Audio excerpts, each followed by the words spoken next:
Nesse vídeo aqui eu vou te mostrar três coisas. Primeiro, quais são as empresas mais arriscadas da Bolsa Brasileira, aquela que você tem que tomar cuidado na hora de investir e olhar algumas coisas, e quais são as empresas mais parrudas, as mais sólidas. Segundo, eu vou mostrar como esses dois grupos de empresas respondem a cenários de juros diferentes. Qual que é o impacto no resultado de empresas maduras quando o juros sobe ou cai, e qual é o impacto desses juros subindo ou caindo em empresas menores, empresas mais arriscadas. E terceiro, eu vou mostrar como você vai escolher as ações de modo a alavancar os seus ganhos com ações nos próximos anos. Então bora pro conteúdo. Mas pra que eu quero isso daqui, Gui? Pra você ganhar mais dinheiro. Olha só, quando a gente pensa em um bom investimento em ação, o que a gente pensa? Uma empresa lucrativa, né? Independente do cenário, ela consegue manter um nível legal de lucro, uma empresa robusta, grande, que muito provavelmente é líder do setor em que ela atua, uma empresa que esteja em um setor que já é grande, ou um setor que está em expansão, uma empresa que está ganhando market share, ou seja, uma empresa que está crescendo dentro do seu nicho, com bons indicadores financeiros, com uma rentabilidade saudável e com baixo nível de endividamento. É isso que você pensa. Esse é um bom negócio. Logo, é ele que vai me trazer as maiores taxas de retorno para os meus investimentos nos próximos anos. Está errado e eu vou te mostrar agora por que isso acontece. Eu vou mostrar isso fazendo uma simulação, onde nós temos duas empresas. A gente vai supor que essas duas empresas tenham tamanho semelhante e que elas tenham um resultado mais ou menos também da mesma magnitude. Para facilitar as nossas contas, eu vou colocar aqui que seja um resultado de 100 milhões de reais por ano. É grana, hein, Emanuel? Boa, demais. A segunda empresa, que a gente vai ver que não é um exemplo tão bom assim, também tem 100 milhões de reais de resultado. Mas que resultado é esse, Gui? É o que a gente chama de resultado operacional. É uma sigla que muito provavelmente você já ouviu falar. É isso daqui, é o EBITDA de uma empresa. Aula de inglês agora. Earnings, lucros, digamos assim, ou resultados, tá? Before, antes, interest, juros, taxes, impostos, depreciation, que é depreciação, e amortization, que é amortização. Então, basicamente, o resultado operacional da empresa, tudo que ela gerou com a sua operação. Então, a gente está estimando aqui que ambas as empresas, o resultado operacional de ambas as empresas é de 100 milhões de reais. Pô, Gui, mas isso significa que o lucro dela é de 100 milhões, certo?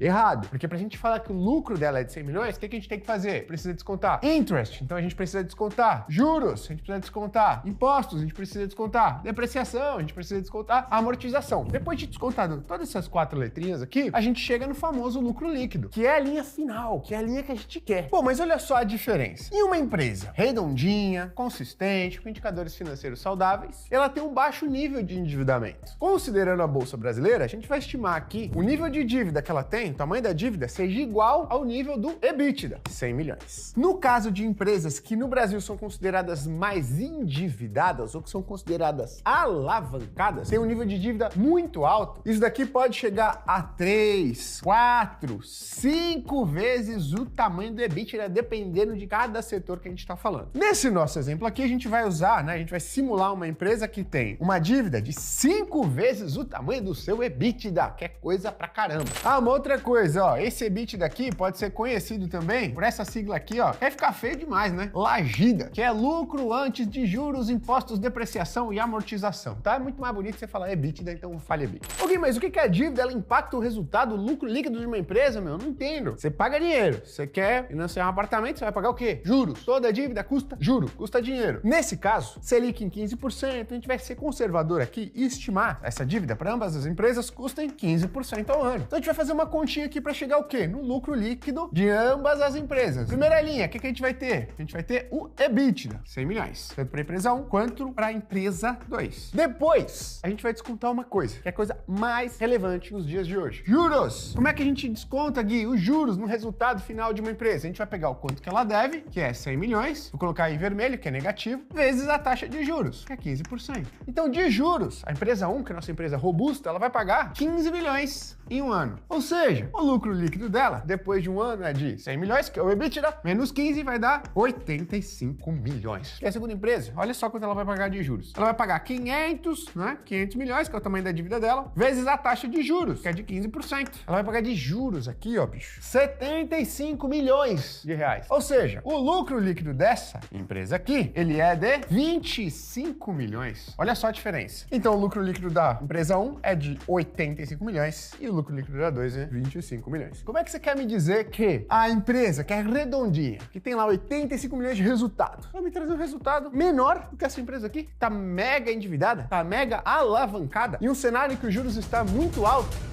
Calma, olha só, quando o Banco Central sobe a taxa Selic para o nível que ele está hoje, 14,75, talvez ele suba mais um pouquinho para 15% ao ano, uma coisa acontece na economia brasileira. A economia brasileira, ó, começa a caminhar cada vez mais devagar. Porque a taxa Selic, ela funciona como se fosse uma corda puxando um burrinho. Quem que é o burrinho? A economia brasileira. A economia brasileira começa a desacelerar. Com a desaceleração da economia brasileira, uma coisa interessante acontece, que é a queda da inflação. A queda da inflação é justamente o objetivo do Banco Central. Então, quando o Banco Central sobe bastante a taxa Selic, a gente começa a ver uma desaceleração da atividade econômica brasileira e a gente começa a ver uma queda da inflação. Quando ele consegue isso daqui, quando começa a cair a taxa de inflação, ele começa, a cortar a taxa de juros. Então ele vem e corta a taxa de juros também. Hoje, esse cenário de juros aqui, que é de 15% ao ano para as empresas, ele deve mudar lá na frente. Não, lógico, em um mês, em 3 meses, em 6 meses, mas em um ano, muito provavelmente. Em 2 anos, extremamente provável. Em 3 anos, praticamente certo que em algum momento o Banco Central vai, ter que cortar a taxa de juros. E é aí que a mágica acontece. Porque a gente vai fazer essa conta de lucro líquido para essas duas empresas nesse cenário de juros mais baixo e a gente vai ver o que acontece com o lucro líquido de ambas as empresas. Empresa 1, empresa 2. O que a gente tem na primeira linha, Gui? EBITDA, 100 milhões de reais. Vamos supor que ambas as empresas continuaram com EBITDA de 100 milhões de reais. Depois a gente tem a linha negativa aqui, Gui. Qual que normalmente é a mais relevante? Juros. Então a gente vai pegar aqui, menos J, que é os juros. A empresa tem lá 100 milhões de dívida, continua com a mesma dívida de 100 milhões, só que os juros caiu, Gui. Nesse nosso cenário, a gente vai estimar que os juros caiu de 15% e foi para 5%. Logo, é 100 milhões vezes 5%. Quanto que a gente tem de saldo negativo aqui para o lucro líquido? 5 milhões. Ou seja, o lucro líquido dessa empresa aqui, foi 100 milhões do EBITDA, menos 5 milhões de despesa financeira, de juros, 95 milhões. Dá um crescimento de mais ou menos 12% com relação ao lucro líquido no cenário onde os juros estavam em 15%. Pô, Gui, lucro líquido crescendo, top. O que vai acontecer com a ação da empresa? Tem um resultado positivo. Por quê? Porque o lucro líquido dela subiu 12%. Obviamente, deve ter um impacto na ação da empresa. Show de bola, vou ganhar dinheiro. Mas, vamos olhar aqui a empresa 2. A empresa 2 tem EBITDA de 100 milhões. E aqui tem o desconto do juro também. Como é que a gente faz o conto dos juros? Pega aqui o que ela tem de endividamento, 500 milhões, vezes a nova taxa de juros, não é mais 15%, é 5%. E a gente vai chegar aqui, numa despesa financeira que ela gastou com juros 25 milhões de reais. No cenário anterior, o lucro líquido dela era 100 milhões do EBITDA menos 75 milhões de juros. Dava um EBITDA de 25 milhões. Olha o que aconteceu agora. O EBITDA dela, ou seja, o resultado operacional é o mesmo. A empresa é a mesma. Ela está lucrando exatamente a mesma coisa, com o mesmo nível de endividamento. Só que o juro caiu, ela vai ter uma despesa financeira muito menor. Então o lucro líquido dela vai ser de 100 milhões menos 25 milhões de despesa financeira, vai ser de 75 milhões. Olha que doideira. Alguém, quanto que era o lucro líquido dela aqui,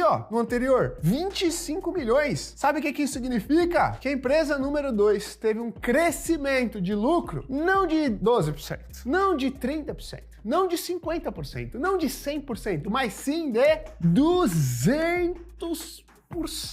Ou seja, uma empresa pior, mais endividada, mais alavancada, conseguiu crescer o seu lucro em 200%, frente a um crescimento modesto de 12% de uma empresa que era o quê? Redondinha, robusta, líder do mercado, sem endividamento, sem alavancagem e que estava com uma margem muito alta. Agora eu te pergunto, qual ação você acha que mais vai se valorizar quando isso daqui acontecer? Quando a taxa de juros sair de 15, seja para 10, para 8, para 5, qual a empresa que você acha que vai se valorizar mais? A que teve um crescimento no lucro líquido de 12% ou a empresa que teve um crescimento do lucro líquido de 200%? É por isso, justamente, que empresas mais arriscadas, em momentos positivos, que são normalmente marcados por queda de juros, apresentam uma maior valorização, porque elas têm um nível de endividamento maior. O lucro líquido delas é mais sensível à oscilação da taxa de juros, é mais sensível ao tamanho da sua despesa financeira. financeira. Aí você deve estar se perguntando, Gui, isso aí não acontece. Será que não acontece? Eu vou pegar uma empresa aqui que não tá na nossa carteira recomendada, mas só para ficar claro para você, que é a Camil. A Camil é aquela empresa que produz arroz, feijão, que é dona da marca União. E a Camil, ela é líder na produção de arroz no Brasil, ela é a segunda no mercado de feijão, atrás apenas da marca Tio João, e é líder também no mercado de açúcar, ou seja, na mesa dos brasileiros e brasileiras, a Camil é figurinha carimbada. Sabe qual que é o ponto? Entre 2023 e 2024, o EBITDA da Camil, ele permaneceu basicamente estável. Ele caiu 0,7%. Aí 0,7% é permanecer basicamente estável. Porém, quando nós vamos olhar o lucro líquido da Camil, aí a coisa muda um pouco de figura. O lucro líquido da Camil em 2024 caiu 40% com relação a 2023. Porque a Camil é uma empresa que tem um nível de endividamento elevado, dívida líquida, que é a dívida sobre o EBITDA, um múltiplo de mais ou menos 3 vezes, ou seja, ela tem uma dívida que é 3 vezes equivalente ao seu EBITDA, e com o aumento dos juros ao longo de 2024, outra coisa aumentou, que é o quê? A sua despesa financeira, seu pagamento de juros. Isso impactou negativamente o seu lucro líquido. Então agora a Camil é uma porcaria, Gui. Essa empresa é uma porcaria. Como pode o lucro líquido cair 40% de um ano para o outro? Calma, porque a empresa é exatamente a mesma. O operacional em 2024 foi muito similar ao 2023. Uma empresa que atua no segmento de alimentação básica. Então não dá pra gente dizer que a líder desse mercado no Brasil de 2024 para 2023 ficou uma porcaria. Ela está sendo prejudicada pelo fator macroeconômico. Que fator é esse? Juros altos. O que você acha que vai acontecer quando os juros começar a cair? As despesas financeiras da Camil vão começar a cair, e mesmo que ela não melhore do ponto de vista operacional, que eu acho que ela vai melhorar, nós vamos ver um crescimento vertiginoso do lucro líquido da Camil, lógico, tudo mais constante. Lembrando, isso daqui não é uma recomendação de investimento. Gui, mas você pode dar recomendação de investimento? Posso, sou analista de investimento, certificado, dentro da Finclass, tem lá um monte de recomendação de ação. Isso daqui é só para tangibilizar o que eu falei ao longo do vídeo, beleza? Inclusive, se você quiser conhecer as recomendações da Finclass, montadas pelos analistas de investimento profissionais da Finclass, é só você clicar aqui embaixo e conhecer a nossa plataforma. Gui, não sei, será que eu tô no momento certo? Clica, dá uma olhada no nosso conteúdo, nas carteiras, você tem 7 dias para cancelar, a gente faz o reembolso total se você quiser, tá bom? Então clica, experimenta a plataforma, se não gostar, ó, a gente devolve o dinheiro. Qual era o ponto do vídeo que eu queria te dizer? Boas empresas, nos próximos 2, 3, 4, 5 anos, como provavelmente os juros ele vai cair, devem apresentar um retorno menor do que empresas ruins, muito endividadas, muito alavancadas, com margens de lucro menor, com margem líquida de lucro menor em cima do seu faturamento, que a gente olha e fala, opa, uma empresa pior do que outras, né, que estão com baixo nível de endividamento, margem de lucro mais alta. Só que no momento positivo, que é esse movimento de queda de juros, são justamente essas daqui, que estão no segundo grupo, estão um pouco piores, e vão, apresentar uma maior taxa de valorização. Gui, então significa que eu tenho que trocar toda a minha carteira, né, de boas empresas, de ações maduras, robustas e líderes do mercado para essas empresas mais arrojadas e arriscadas? Não, eu tô falando isso porque algumas coisas vão acontecer. A primeira delas, pessoas que investem sem fundamento, sem conhecimento, sem estratégia, provavelmente vão ter rentabilidades elevadas nos próximos anos. Você, o que você vai pensar? Meu Deus, olha o meu tio, nunca entendeu de investimento, comprou meia dúzia de empresa porcaria, ganhou mais dinheiro do que eu. Que tô estudando, faz tempo. É normal isso acontecer? Normal. Se acostume. Todo ciclo positivo, isso vai acontecer. Segundo ponto, isso significa que você deva mudar a sua estratégia de investimentos? Não. Por quê? Porque quando o cenário virar, todas essas empresas, se não trocadas ou alteradas no momento correto, ou não melhorarem no momento correto, provavelmente vão apagar todos esses resultados positivos vindo desse cenário de queda de juros. Terceiro, sabendo disso daqui que eu passei, você sabe exatamente quais empresas selecionar para sua carteira de investimentos nesse ciclo. Empresas que possivelmente possam ter um alto nível de endividamento, mas não que esse nível de endividamento,